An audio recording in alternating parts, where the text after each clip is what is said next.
কলকাতার সঞ্জীবা গার্ডেনে হত্যাকাণ্ডটি সংঘটিত হওয়ার পর যারাই হত্যাকাণ্ডে অংশগ্রহণ করেছিল সবাই মোটা দাগে বাংলাদেশের নাগরিক। তারা সেখানে হত্যাকাণ্ডটি সংঘটিত করে তারা মানে প্রথমে চলে আসে বাংলাদেশে হলো শিমুল ভুইয়া, তানবীর এবং সেলাস্তি।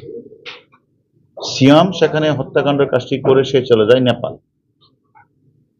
আর পরবর্তীতে 19 তারিখের দিকে আজকে যে দুইজনকে গ্রেপ্তার করলাম, ফয়সাল শাহজি এবং মুস্তাফিজ, এরা 19 তারিখ বাংলাদেশে আসে। বাংলাদেশে এসে তারা যখনই শিমুল ভুইয়া তাদের যে মূল কিলিং মিশনের যে মূল ঘাতক শিমুল ভুইয়া যখন অ্যারেস্ট হন এবং তানবীর একের পর তারপরে শিলাস্তি, তখনই এই দুইজন ঢাকা ছেড়ে চলে যায়। এবং তারা ঢাকা ছেড়ে চলে কোথায় যায়, কোনো সময় আমরা খবর পেয়েছি তারা সুন্দরবনের জঙ্গলে আছে, কোনো সময় আমরা খবর পেয়েছি তারা পাহাড়ের মধ্যে আছে, সিলেটে আছে, চিটাগাং আছে।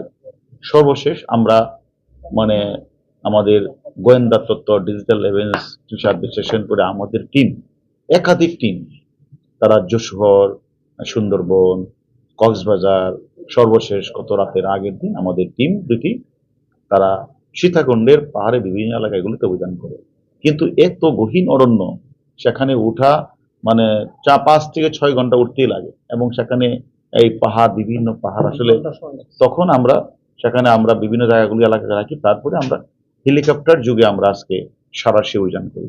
সাঁড়াশি অভিযান পরিচালনা করে এক পাকে আমার রাখে ওই মানে যে সীতাকুণ্ড পাহাড়ের নিচে আরেকটি ইয়ে থেকে তাদেরকে আমরা রাতের বেলা, শেষ রাতে তাদের সন্ধান আমরা পাই এবং পরবর্তী করে হেলিকপ্টার অভিযান চালিয়ে আমরা সেখানে সবাই গ্রেপ্তার করি। পরে আমরা ছবি মিলে আমরা দুইজনকে আমরা পেয়ে যাই এবং দুজন হচ্ছে এবং ওই যে সঞ্জীবা গার্ডেনে শিমুল ভুইয়ার সবচেয়ে কাছের মানুষ, যাকে দিয়ে শিমুল ভুইয়া এখানে যে মানে আমাদের আনোয়ার আলী এমপি সাহেবকে ডেকে নেওয়া, ভিতরে আনা, এই যে হত্যাকাণ্ডের কাজটি করে টোকরা টুকরা করে বিভিন্ন জায়গায় পাঠিয়ে দেওয়া, মানে পৈশাচিক নির্যাতন মানে তারা গুম করার উদ্দেশ্যে বিভিন্ন জায়গায় ফেলে দেওয়া, এই কাজটি তারা সম্পন্ন করেছেন।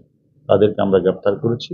এখন আমরা জিজ্ঞাসাবাদ করব, জিজ্ঞাসাবাদ করে পরবর্তীতে আপনাদের জানাবো আমি তার সম্পর্কে। Thank you.